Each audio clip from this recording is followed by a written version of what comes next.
スタジオ羽です。今日も一緒に絵の勉強をいたしましょう。年末年始から私事ですが、体調が良くなく、なかなか手の込んだ動画を作れておりません。その中でもやっぱり絵で大切なのは構図。多くの皆様からいただく構図の解説をお願いします。いろいろ構図調べてもいろいろありすぎてよくわからないというメッセージいただきました。で、今回作りました。組み合わせによる活用構図選択表ということなので、実際に絵を描くにあたってどう選択して選んでいくかというのが分かりやすくなればなというところで作らせていただきました。使い方はですね、この星に分類されているこの4つの構図とハートに区分されたこの8つの構図、これらを自分が描こうとする絵の中に星とハート両方組み合わせて描いていくというものです。構図って調べたらいっぱいあると思うんですけれども、その中で、これらは私にとって使いやすいかなというのをある程度絞ってはいます。で、分類。星印。分割で配置位置を割り出す構図とさせていただいております。構図として2分割構図、3分割構図、4分割構図、黄金分割構図。これちょっと字ちっちゃくて見えにくいかもしれませんが、画面を純粋に2分割、横ないし縦に行っております。こちらの方3分割。こっちは4分割。この交点のところに絵の題材としてポイントとなる部分が当てはまってくると構図が安定するので、画面の中での配置がとても作りやすくなります。風景が描くときには便利です。4つ目、あまり聞き慣れないかもしれませんが、黄金分割構図というところで、ここに対角線が引いてあります。この対角線。この対角線、大きな対角線に対して、この角からこちらの対角線のここに90度にぶつかるように。こちらも90度にぶつかるように。こちらの方が視点誘導。こう、こう、こう、こう。動画で説明したこともあるかもしれませんが、画面の右が過去、左が未来、下が近く、奥が上が遠くというところで、その中の視点誘導、どういう風に持っていくのかというところも使いやすくなります。そして次にハート、見せ方に効果的な構図というところで、パッと見た時の印象、自分が描きたい印象を見る側にドンと伝えることができます。一つ目、日の丸構図。画面の真ん中に被写体置いてみましょう。右側が視点誘導構図。ジグザグ構図とも言います。ジグザグ。こうやって矢印が打ってあると、みんなその矢印どこに行くんだろう、目で追ってしまいますね。トンネル構図。もちろんここを木で覆ってあります。ちょっとわかりにくいですか？鹿を描いてます。この鹿さんが奥にいるよという遠近も感じますね。はい。これは消失点構図。ちっちゃくアイレベル書いてあります。アイレベルで放射線のように消失点に向けて線が伸びます。放射線構図とも言います。こちらの方はシンメトリー構図。真っ二つ。半分。右、左、同じく。逆に違いはアシンメトリー。三角構図。画面に三角形を、これは今正三角形っぽく書いてますが、これが二等辺、不等辺、なんでも構いません。三角形に題材、主体になるものが存在すれば構図となります。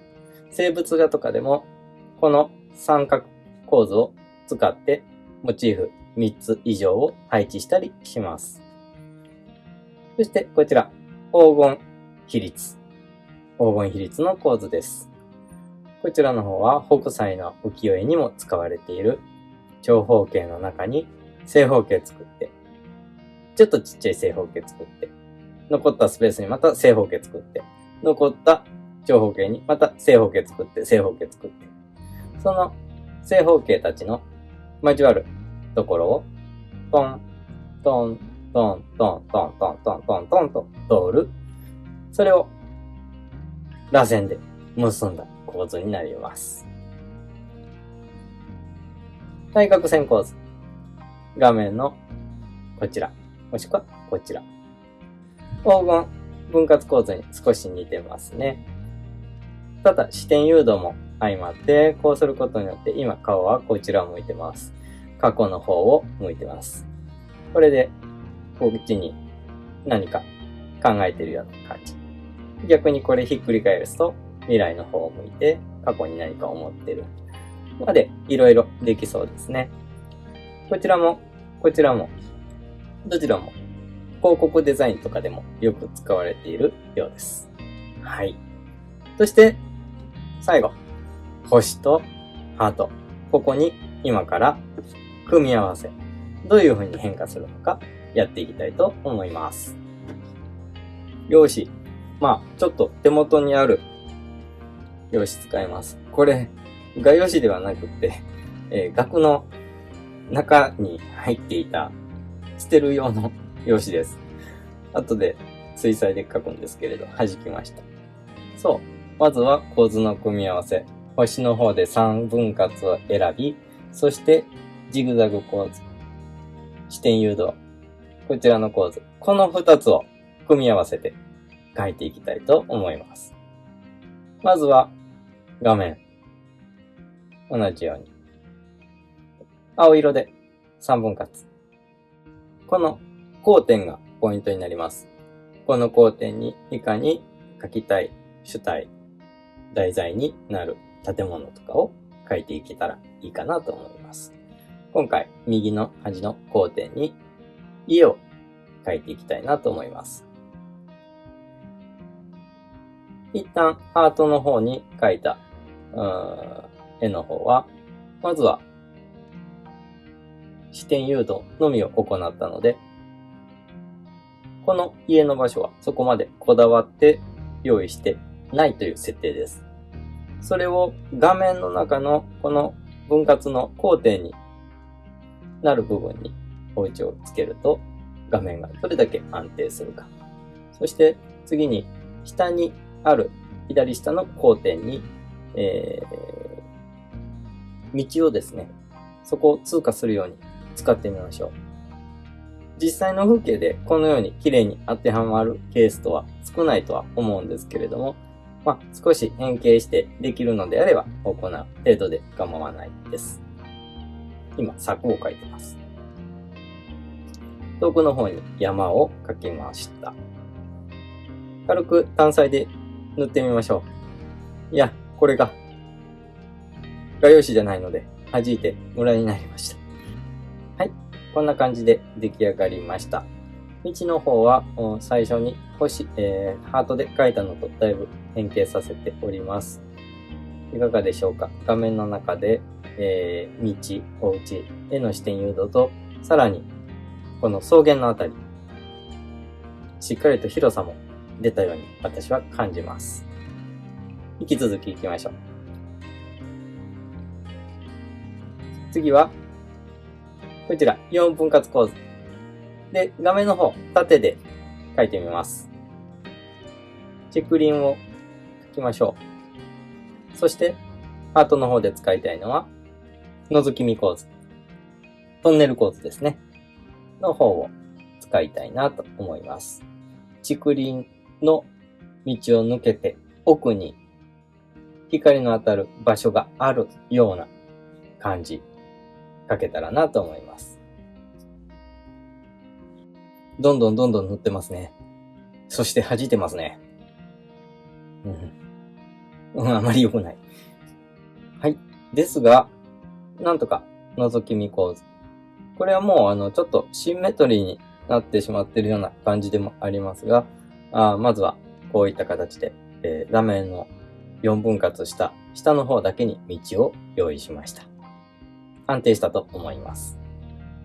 生い茂った竹林、そして道、これの面積対比が効いていると思います。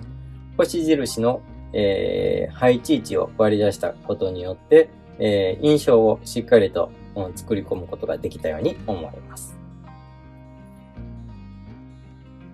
続きましては、人物の方でも効果が出るので試していきたいと思います。人物です。3分割構図使います。そして三角構図。今回は円形の三角形を作って、そして、その角に何かこう主体のエネルギーが存在する部分が入ってくればいいかなと思います。上の方には頭、そして手、足、これらを入れてみました。今回の三分割構図、交点に関しては何かこう具体的にそこにかかっている部分ではないんですけれども、おそらくそれらの中に収まっている感じで描きました。色をつけてみます。はい、こんな感じですね。全体的に、主体がバランスよく入って、背景との、面積対比も悪くないかなと思います。もう一つ人物が、今回はちょっと複雑にたくさんの人数を入れたいなと思います。黄金比率使っていきたいなと思います。ぐるぐるぐるぐると、正方形、正方形、正方形。それらの螺旋に人物が、これも螺旋に沿って、1人目、2人目、3人目、4人目と配置しました。こちらの方も、螺旋の始まりは広いスペースで存在し、そして奥に行くにつれて、区間が狭くなっていくので、それぞれ登場人物たちの距離感みたいなのも表せれたかなと思います。ちょっと説明用に無理やり絵を作ったので、どうだったかなとは、ちょっと自分でも不納得な部分も多いですが、このような形で2つの構図、組み合わせて描いてみましょう。ひょっとしたら今までよりも見応えのある絵が描けるかもしれません。今後ともこのように、作画の、勉強の動画を作っていこうかなと思います。その時にこの構図に関して触れていくのはこの表を使っていきたいなと思っております。またいいなと思ったらご視聴いただければと思います。それではありがとうございました。さようなら。